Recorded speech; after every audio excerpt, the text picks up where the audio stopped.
હર હર મહાદેવ, જય દ્વારિકાધીશ। મારી YouTube channel Dipali જોશીમાં આપ સૌનું હાર્દિક સ્વાગત કરું છું। આજના આ સુંદર વિડીયોમાં તારીખ 17 ફેબ્રુઆરીના રોજ આવનાર માં જગદંબા આદ્યશક્તિમાં ખોડિયારની જન્મ જયંતિ વિશે વાત કરવા જઈ રહ્યા છીએ। મહા સુદ આઠમ એટલે માં જગદંબા માં ખોડિયારની જન્મ જયંતિ છે અને આ દિવસે જ ખોડિયાર માતાનો પ્રાગટ્ય દિવસ તરીકે ઓળખવામાં આવે છે। આ નિમિત્તે આજે આપણે આ વિડીયોમાં જાણીશું કે માં ખોડલની કથા, વ્રત કથા અને માં ખોડિયાર માનો ઇતિહાસ શું છે। તો જો આ વિડીયો તમને સારો લાગે તો ચેનલને લાઈક, શેર અને સબસ્ક્રાઈબ કરવાનું ભૂલશો નહીં। ધન્યવાદ। માં આદ્યશક્તિ શ્રી ખોડિયારમાં એ ઈસવીસન 700માં મહામાઘ મહિનાની સુદ આઠમના દિવસે ભાવનગર જિલ્લાના બોટાદ તાલુકાના રોહિશાળા ગામે પ્રગટ્યા હોવાનું મનાય છે। તેમના પ્રાગટ્ય સાથે અનેક ધર્મ વાર્તાઓ જોડાયેલી છે। વલ્લભીપુર પ્રાંતના શાસક શિલભદ્ર હતા અને તેમના દરબારમાં રાજગઢવી તરીકે મમનિયા ગઢવી હતા। રાજા અને રાજગઢવી વચ્ચે ખૂબ જ ગાઢ મિત્રતા હતી। દરબારના મંત્રીઓ તેમની આ મિત્રતા માટે ઈર્ષા કરતા હતા। તેમણે એક ષડયંત્ર રચ્યું કે રાજા અને આ ગઢવીને કેવી રીતે અલગ કરવા, આ બંને વચ્ચે દુશ્મનાવટ થાય એવો કારસો રચ્યો। આ માટે તેણે રાણીની કાન ભંભેરણી કરી। તેણે રાણીશાને કહ્યું, હે રાણીબા, તમારે ત્યાં જે મામદિયા ગઢવી આવે છે ને એ વાંજીઓ છે, એમને ત્યાં સંતાન નથી। તેમનો પડછાયો પણ રાજા કે તમારા ઉપર પડશે ને તો તમને પણ સંતાન નહીં થાય। પ્રજા તમને પણ વાંજીયાનું મેણું મારશે। અને તેથી જ રાણી શિલભદ્ર રાજાને કહ્યું કે હે મહારાજ, તમે આ ગઢવીને અહીં આવતા રોકી દો। તેમને ત્યાં સંતાન નથી, તેમના પડછાયાથી આપણે પણ નિસંતાન રહીશું। પણ રાજા ગઢવીની મિત્રતા તોડવા તૈયાર ન હતા। છતાંય રાણીની સ્ત્રીહટ આગળ રાજાનું કંઈ ચાલ્યું નહીં। તેમણે રાજવીને અહીં આવતા રોક્યા। એક દિવસ રાજગઢવી એ દરબારમાં પ્રવેશતા હતા, ત્યાં જ દ્વારપાળે તેમને રોક્યા। આવું સતત થવા લાગ્યું। અપમાન સહન ન થતા ગઢવી અને એમના પત્ની મિનળદેએ સંતાન પ્રાપ્તિ માટે અનેક ઉપાયો કર્યા, પરંતુ કોઈ પણ ઉપાય કામ આવ્યા નહીં। પણ ઉપાય ન મળતા તેણે છેલ્લે કમળ પૂજા એટલે કે હઠયોગથી શિવજીની આરાધના કરી અને સંતાન પ્રાપ્ત ન થાય તો પ્રાણ ત્યાગવાની હઠ પકડી। ઉગ્ર તપસ્યા છતાં પણ ફળ મળ્યું નહીં અને અંતે પ્રાણ ત્યજવા જતાં શિવજી પ્રસન્ન થયા। તેણે ગઢવી દંપતીને દર્શન આપતા કહ્યું કે હે ભક્ત, તમારા ભાગ્યમાં સંતાન નથી, પરંતુ એક ઉપાય સૂચવું છું કે તમે નાગલોકમાં જાઓ અને ત્યાં તમને નાગ શક્તિ મદદ કરશે। શિવજીના વરદાનથી ગઢવી નાગલોકમાં જાય છે અને તેમણે નાગદેવને વિનંતી કરી। આ જોઈ 7 નાગપુત્રીઓ તથા 1 નાગપુત્રને દયા આવી। તેમણે ગઢવીને કહ્યું કે હે શિવભક્ત, અમારું વચન છે કે માઘ માસની શુક્લ પક્ષની આઠમે અમે 7 બહેનો અને 1 ભાઈ તમારે ત્યાં જન્મ લઈશું। તમે 8 પારણા તૈયાર રાખજો। વચન પ્રમાણે રોહિશાળા ગામે આ રાજગઢવીએ તૈયાર કરેલા પારણામાં 7 પુત્રીઓ અને 1 પુત્રનો જન્મ થયો। તેમાં સૌથી મોટી દીકરી એ આપણા ખોડિયારમાં હતું અને એનું નામ એ જાનબાઈ હતું તથા ખોડલ પણ એને કહેવાય છે। વલ્લભીપુરમાં ગઢવીને ત્યાં એક સાથે 8 સંતાન થયા હોવાની વાત ચારે દિશામાં ફેલાઈ ગઈ। શિલભદ્ર રાજા પણ આ સંતાનોના દર્શને આવ્યા। મંત્રીઓને થયું કે રાજા અને ગઢવી વચ્ચે ફરી મિત્રતા બંધાશે અને આપણને આ રાજગાદી મળશે નહીં। તેથી તેમણે રાજાને પ્રસાદમાં ઝેર આપવાનું નક્કી કર્યું। પણ કહેવાય છે ને કે માં ખોડિયારે રાજાનો અદ્ભુત બચાવ કર્યો। હવે આપણે જાણીએ કે માં ખોડિયારનું વ્રત કેવી રીતે અને ક્યારે કરવું। હિન્દુ પંચાંગ પ્રમાણે મા મહિનાની સુદ આઠમના દિવસે માં શ્રી ખોડિયારની જયંતિ હોય છે અને આ માસની પૂનમ એ મહા પૂનમ કહેવાય છે, જેમાં માઘ સ્નાનનો મહિમા છે અને તેથી જ આ માઘ માસમાં શ્રી ખોડિયારમાંના વ્રતનો મહિમા વિશેષ છે. આમ તો આ વ્રત કોઈ પણ મહિનાના સુદ પક્ષની એટલે કે અંજવાળિયાના કોઈ પણ રવિવારથી શરૂ કરી અને 7 દિવસનું હોય છે અને 8મા દિવસે રવિવારે તેની ઉજવણી કરવામાં આવે છે. રવિવારે પ્રાતઃકાળે સ્નાનાદિથી પરવડી અને એક પાટલા ઉપર લાલ વસ્ત્ર પાથરી અને માં શ્રી ખોડિયારની છબીનું સ્થાપન કરવું જોઈએ.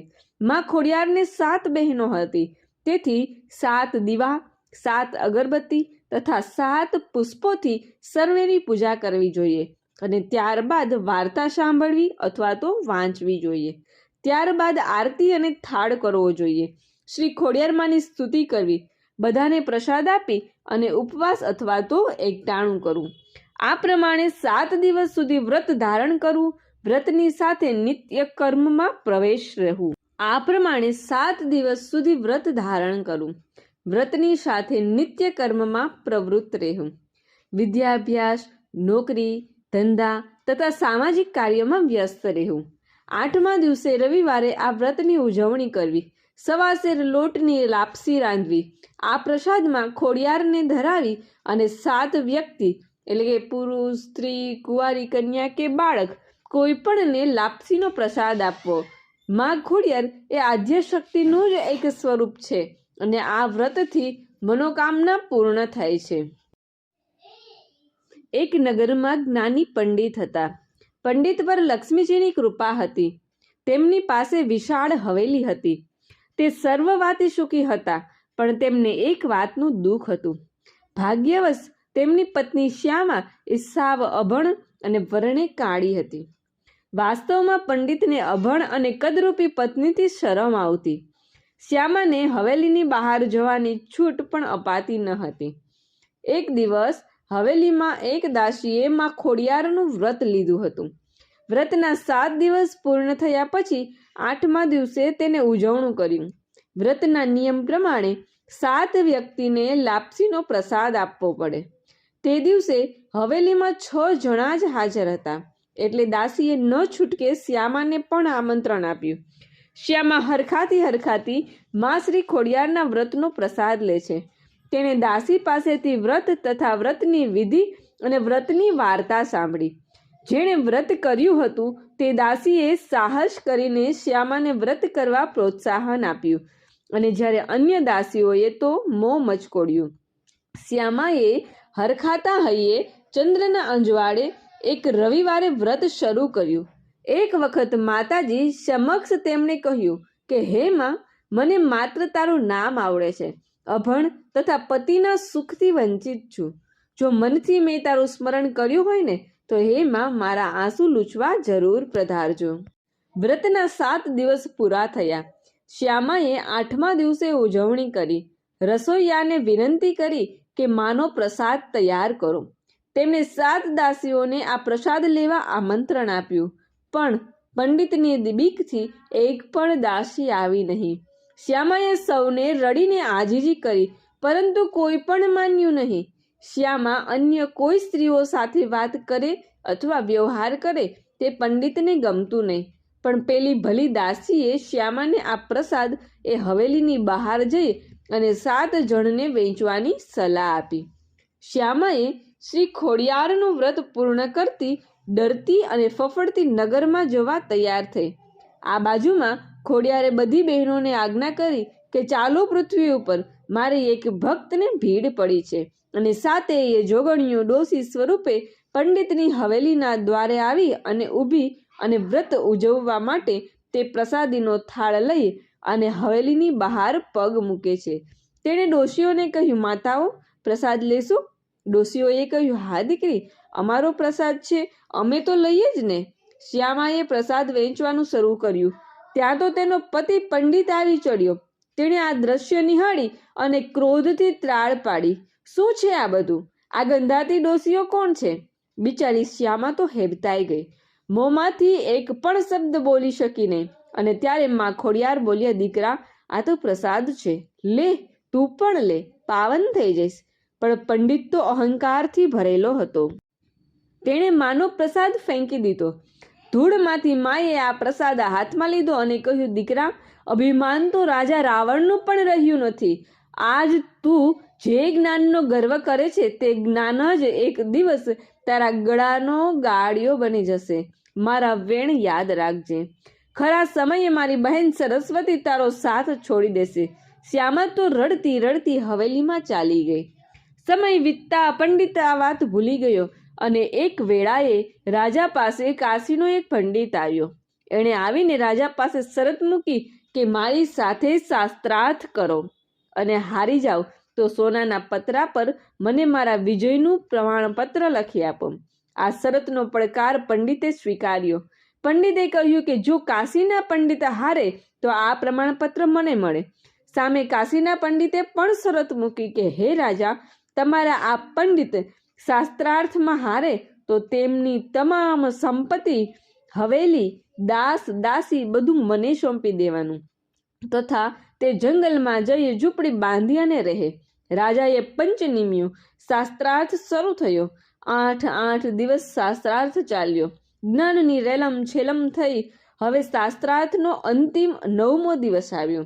વિજયની પૂર્વ તૈયારી રૂપે રાજાના પંડિતે એટલે કે શ્યામાના પતિએ 50 શ્લોકોની રચના કરી અને તેમને ખાતરી હતી કે તે કાશીના પંડિતને હરાવશે જ. 9મા દિવસે સભા ભરાઈ. રાજાએ શાસ્ત્રાર્થ શરૂ કરવાની આજ્ઞા આપી, પરંતુ સૌના આશ્ચર્ય વચ્ચે પંડિતના મુખે એક પણ શ્લોક રજૂ થયો નહીં. ચમત્કાર થયો કે પંડિતની જીભ કેમ સિવાઈ ગઈ. કાશીના પંડિતનો વિજય થયો અને રાજાએ પંડિત પર શોભિત અલંકાર તથા વસ્ત્રો શરત પ્રમાણે બધું જ આપ્યું અને આ પંડિતને જંગલમાં જઈ અને ઝૂંપડીમાં રહેવું પડ્યું.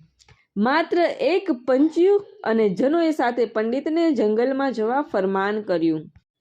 પંડિતને ભાન થયું કે નિશ્ચિત મને પેલી ડોશીનો શ્રાપ લાગ્યો છે.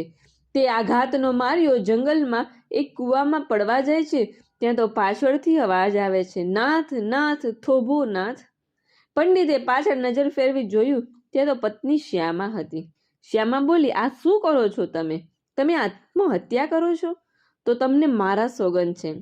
આખી જિંદગી જેને દુઃખ આપ્યું હતું તે પત્નીની આ લાગણીભરી વાણી સાંભળી અને પંડિતનું હૃદય એ ભરાઈ ગયું. તેનું મિથ્યા જ્ઞાનનું અભિમાન એ ઉતરી ગયું અને તેની આંખમાંથી આંસુ આવ્યા. પેલી ડોશીનો શ્રાપ યાદ આવ્યો. સમય જતા પંડિત તથા શ્યામા મા શ્રી ખોડિયારનું વ્રત લે છે. વ્રતની ઉજવણી કરે છે. માની કૃપાથી પંડિતનું જ્ઞાન એ પુનઃ પ્રાપ્ત થાય છે અને તેથી તે અગાઉની જેમ જ સુખી સંપન્ન થાય છે. દંપતીને સાચું સુખ ક્યાં છે તેની ઝાંખી થાય છે. એવી શ્રદ્ધા સાથે જે ભક્તો પણ મા શ્રી ખોડિયારનું વ્રત કરે છે તેમને આ પંડિત તથા શ્યામાની જેમ વ્રત અવશ્ય ફળે છે અને જીવનમાં સુખ શાંતિ મળે છે અને મનોકામના પૂર્ણ થાય છે. આદ્યશક્તિ મા શ્રી ખોડિયાર મા જગદંબાના શરણે જવાથી સર્વે દુઃખોનું નિવારણ થાય છે, મનોકામના પૂર્ણ થાય છે. તો મા આદ્યશક્તિને પ્રાર્થના કરી કે જેવું ફળ શ્યામાને મળ્યું એવું ફળ આ વ્રત કરનાર દરેક વ્યક્તિને મળે. ધન્યવાદ.